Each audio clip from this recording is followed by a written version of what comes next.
I just wanted to say that I think it's very, very important that there are yourselves, us, some people protesting tonight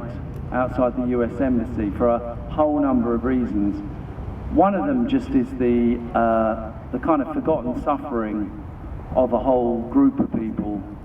obviously those in Guantanamo Bay, but the thousands of people who suffered not just directly from the war, but through the spin-off of the war, which has been this disgraceful secret security operation involving the extraordinary rendition, prison camps, torture, a whole industry that has developed in the dark underbelly of the war on terror that has caused almost unimaginable pain and grief for so many thousands of people. And it is just unreported, essentially. It's uncommented upon. I mean, it's quite extraordinary listening to the coverage of the election that there is no, in the mainstream media, there is no recognition whatsoever that something has gone deeply awry. That, in fact, the war on terror, apart from causing the direct deaths of more than 1 million people in the Middle East and Central Asia, has also poisoned Western societies in this very, very serious and sinister way. And it's crucial that we're here today to bear testimony to that and to make sure that we recognise that and that we continue to protest about it. It is something that we kind of did, unfortunately, predict right at the beginning, literally weeks after 9/11, when we had our first big rallies against the future wars that we recognised were likely to happen. And when we set up Stop the War back in late 2001, we said it's an organisation to stop war, but also to stop attacks on civil liberties and stop racism. And these two things have been, unfortunately, the byproducts of the war on terror, and particularly to pick up on the previous speaker's comments, the way in which anti-Muslim racism, Islamophobia, has been generated through and in support of the war on terror has been an absolute tragedy and disaster. And I think it's very good and very positive that just this year, just in the last few weeks,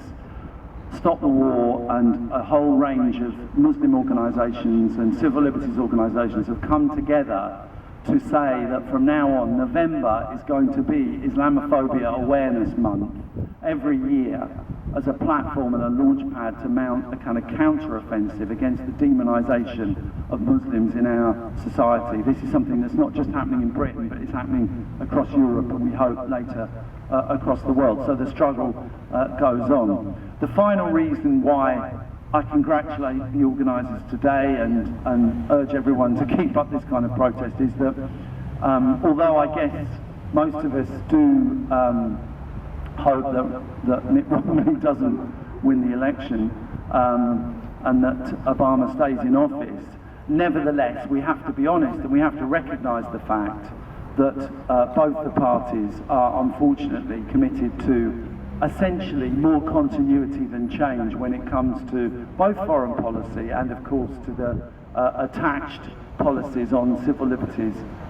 in the US. And as people have said, you know, Obama was elected essentially because he had taken a stand of sorts against the Iraq war, but nevertheless he turned his back on all those millions of people who hoped there would be real change from the Bush doctrine. He didn't close Guantanamo. He continued, in fact, he surged the war in Afghanistan and of course supported the war actively and participated, the US, in the war on Libya, and has launched this whole new process of kind of drone warfare, which is one of the most sinister things that's happened in the last few years. So the long and short of it is that whoever wins in tonight's election, we are going to have to continue to campaign on all these fronts in a very, very serious way. And for me, in a way, the most dangerous prospect is the prospect of action against Iran, which, although there may be different nuances inside the US foreign policy community about what to do. Essentially, it seems to me that the US is locked into a confrontation with Iran that is very, very likely to end in a physical military attack with almost unthinkable consequences. So, as well as continuing these campaigns, I do urge everyone to stay together, to stay united, to stay mobilised on the issue of fighting against